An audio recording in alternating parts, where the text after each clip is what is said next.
সম্প্রতি মুক্তি পেয়েছে বহু প্রতীক্ষিত American superhero movie Venom 3 the last dance এর হিন্দি ট্রেলার। এটি সানি স্পাইডারম্যান ইউনিভার্সের পঞ্চম মুভি এবং ভেনমের তৃতীয় কিস্তি। হিন্দি ট্রেলার মুক্তির পর থেকেই সুপারহিরো ভক্তদের মধ্যে ব্যাপক উত্তেজনা এবং কৌতূহল দেখা দিয়েছে। সনি পিকচার্স ইন্ডিয়া এর অফিসিয়াল ইউটিউব চ্যানেলে হিন্দি ট্রেলারটি ইতোমধ্যে প্রকাশিত হয়েছে। এতে ভেনমের দুর্দান্ত অ্যাকশন দৃশ্য এবং তার শক্তিশালী উপস্থিতি দর্শকদের মুগ্ধ করেছে। তবে এই ট্রেলারটি কিছু নতুন প্রশ্ন তৈরি করেছে। বিশেষত এমন কিছু চরিত্র দেখা গিয়েছে যাদের আমরা অন্য ইউনিভার্সে আগেই দেখেছি। ট্রেলারে এমন কিছু চরিত্রের উপস্থিতি দেখা গিয়েছে যারা অন্য ইউনিভার্স থেকে পরিচিত।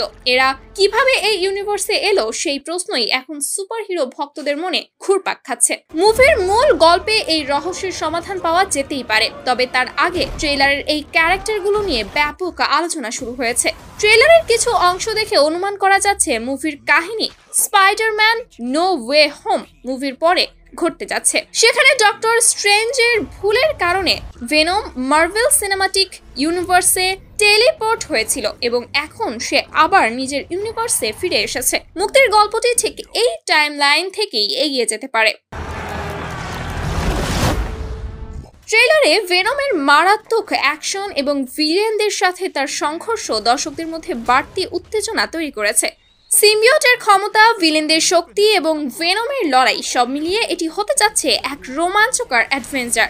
বিশেষ করে যারা ভেনমের বিশাল ভক্ত তাদের জন্য এটি একটি বিশেষ উপহার হতে পারে।